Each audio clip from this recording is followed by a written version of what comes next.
So I saw this video online. It's about types of gamers that I effing hate. All right. So this guy basically says this type of gamers that he really hates. Let's see which one. Let's see which ones. Here's a list of the different types of gamers that I fucking hate. People who hate on mainstream games. If somebody tells you that their favorite game is The Last of Us or God of War Ragnarok, bro, who gives a fuck? Just because you play a bunch of indie titles that no one has ever heard of doesn't make you a real gamer. Next is people who brag about... Okay, so about the mainstream games, I think that's fine. I like mainstream games. My favorite game is Final Fantasy VI. Right, it's a lot older. A lot of people say, oh, I really like God of War. I really like Spider-Man. I really like Helldivers. Helldivers is considered mainstream now. I think everyone is playing it now. So yeah, I do. Like, here's the thing. It sort of reminds me like music, right? It's sort of like when music was people were talking about music and they're like, oh, I really like Taylor Swift, for instance, right? I really like Taylor Swift. It's like, oh, Taylor Swift, she's so popular now. I don't like her anymore. It's like, oh, that's like that's a hipster thing to say, right? Hipster shit, man. Beating every game on hard. Motherfucker, we paid the same exact $70 for the same game. Unless the game dev is cutting you a check for beating it on hard, shut the fuck up. Okay. Oh, this one really pisses me off. Console glazers. Just because you chose Xbox over PlayStation don't make you better than nobody. And just because you chose PC over console don't make you a fucking god. No, it doesn't make us a god, but we're basically, it's the reason why it's called PC Master Race. All right? There's a reason why it's called PC Master Race. Is because you're not just playing console, right? You're also watching cyber porn, and you're watching movies, you're editing, you're making art, you're making hentai, you're animating hentai, you're uploading hentai, you're doing all of that hentai stuff with your PC. So in my opinion, this is sort of wrong. Now here's the thing though, Xbox fanboys versus PlayStation fanboys. That's when people get super fucking crazy. Now, for me, I had an OG Xbox. My brother had a Xbox 360 and had an Xbox One. The thing is, what brought me over from being an Xbox fanboy to just buying PlayStation and moving forward is when the Xbox One and the PS4 came out. Right, there was a marketing thing where PlayStation was like, "Oh, you know, we still have our disc," and Xbox like, "We do not have discs anymore." And it's like, "Wait, how do you share games?" And then what's it called again? Xbox is like, "Well, we don't want you to share games anymore, right?" So, but then PlayStation came out with, "How do you share a game? Here's my game. Here you go. Go ahead and borrow the game." How do you borrow a game? Because borrowing games used to be a thing. I'm not sure if it's a thing anymore. But the thing is, that's why I went over to the PS4. And that's the reason. Now here's the thing. I think I have nothing against Xbox. I think Xbox just fell off. They're not that great anymore. If Xbox becomes really fucking good again and starts popping off, then that's great. But as of right now, Xbox is not that great. Now here's the thing though. Like I said, the PC, someone said in chat, and you can mod big boobs. True. Mod in big ass titties for your video games. You can't mod on Xbox and PlayStation. Shit. Man, if I want to run around with big dick as Leon Kennedy on Resident Evil 4, I can do that on PC. I can't do that in a console. Just enjoy the game on whatever platform you want to enjoy it on and shut the fuck up. This one right here I really won't. pisses me off. People who talk shit about games that they haven't fucking played, or people. Now here's the thing. I will if I see shit and I smell shit, it's a piece of shit. I don't need to eat shit.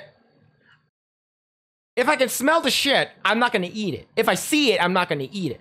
You know what I'm talking about? I'm talking about you, Hellblade 2. Hellblade 2, I haven't played the game. I've seen people talk about the game. I know people who have played the game. I get mixed reviews. People are saying it's either really good or it's bad, right? So if that's the case, then I have every right to talk about it, right? It's sort of like watching a movie, right? You listen to people, you listen to movie reviewers. I listen to Film Threat, Jeremy Johns, Geeks and Gamers, Nerdrotic. I listen to a lot of these people, not John Campion, not that piece of shit. But I listen to a lot of people talk about movies before I actually go watch the movie because a movie is fucking expensive. I'm not gonna fucking pay $15, $20, $35, especially if you want to go with your girlfriend and shit like that or your wife. That's gonna be fucking a $50 date. God damn.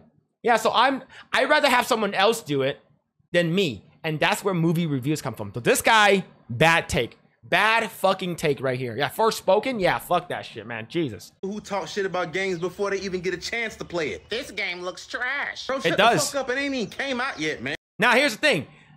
It ain't even came out yet, man. So here's the thing. Do you know what review copies are called? You know what they're for, right? So people can play the game, get early access to the game for reviews, and when you see the reviewers, let's say you really, really like Kotaku's dick sucking, right? You really like Kotaku's dick sucking, and then you're like, oh, I agree with all of Kotaku's dick sucking because they ride dicks and they suck dicks all day, right? Alyssa Mercanti is one of them. So if you like and agree with all the dick sucking, you're going to like what they have to say. But if you agree with everything they say, including stuff that they don't like, oh, Final Fantasy 16 is bad, Stellar Blade is bad, Hogwarts Legacy is bad, then you're not going to play those games. It doesn't matter which side of the spectrum you are, right? Right? The new Star Wars game, exactly. Right? It's like we as fans have every right to decide whether or not we want to play a game, right? If this game looks really bad, then I'm not going to play it, right? But let's say if I get word of mouth from people saying, oh, this game is actually really good, this game is actually really good, then I'll consider playing the game, right? So this guy, bad take. Just take the bad take and just move the fuck on. And this one needs to be addressed every single time. Male gamers who give female gamers a hard time just because they're women. Like, yeah, bro, tell us you don't actually get no poom poom without actually saying it. Yeah. No, here's the thing. I'm calling it like it is right now, right?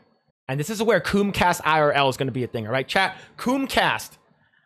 Girls who play games, insanely hot. Like, let's say if you are dating a girl, that's a 5. But the girl is a gamer. Automatically bumps her up to 7.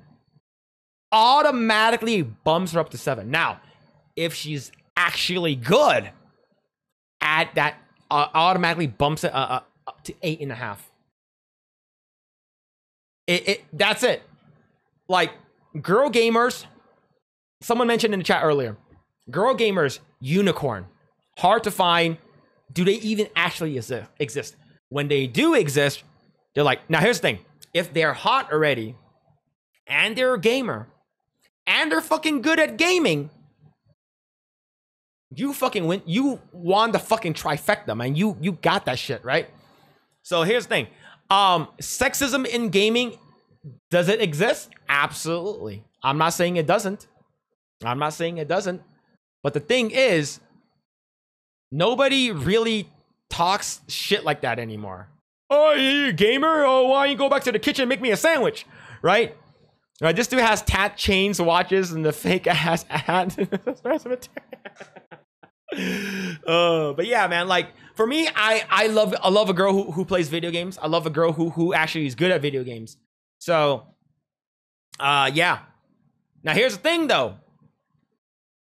The girls that don't like video games, the girls that thinks video gaming is a waste of time, I can fix her. I can fix all of them. Yeah, bro, I know girls probably gave you a hard time for being a gamer, but it's probably because your ass don't take a fucking shower. Y'all boys be swagless and dirty as hell and wonder why you don't get no hoes. That shit is preposterous behavior, my boy. Put the controller down sometimes, touch some grass, and learn how to talk to women. Yeah. Now here's the thing, though. Here's the thing. I know and I've seen sweaty, neckbeards, fat, bald, all of them playing a video game, but making a shit ton of fucking money. All of them have game. All of them have game. Then do you know why? Because they find girls who are also gamers. When you find a girl who is also a gamer, you got yourself a real one. Yeah, I'll date average-looking woman who games an old console and still cooks. Yeah, exactly. And here's the thing. For instance, Asmongold had multiple girlfriends before. Tectone, who is also part of OTK, has multiple girlfriends before, and he was married. So like they're both bald. One of them lives in a pigsty, but he lives in his house, his mom's house that he grew up in. So he's not gonna leave that shit because it has sentimental value, right? But the thing is, he's a millionaire, multi-millionaire. And the thing is, Tectone is also a multi-millionaire. They're both bald, neckbeards, play games all the fucking time, and they got the jizz riz. So I think this guy is seeing it from a different perspective, I would say. Why are VTubers attractive? Not the models, the gamers, and then, yeah. The actual VTubers that I've seen, they're hot. Like, in real life. Like they got some big-ass titties, man. Now, I'm just saying that. It ain't that hard, my boy. Oh, yeah, an honorable mention. If all you play is Call of Duty or 2K, your opinion, invalid. All right, y'all, those are a few gamers that I don't like. Nah, and FIFA. And yeah, FIFA also invalid. FIFA invalid.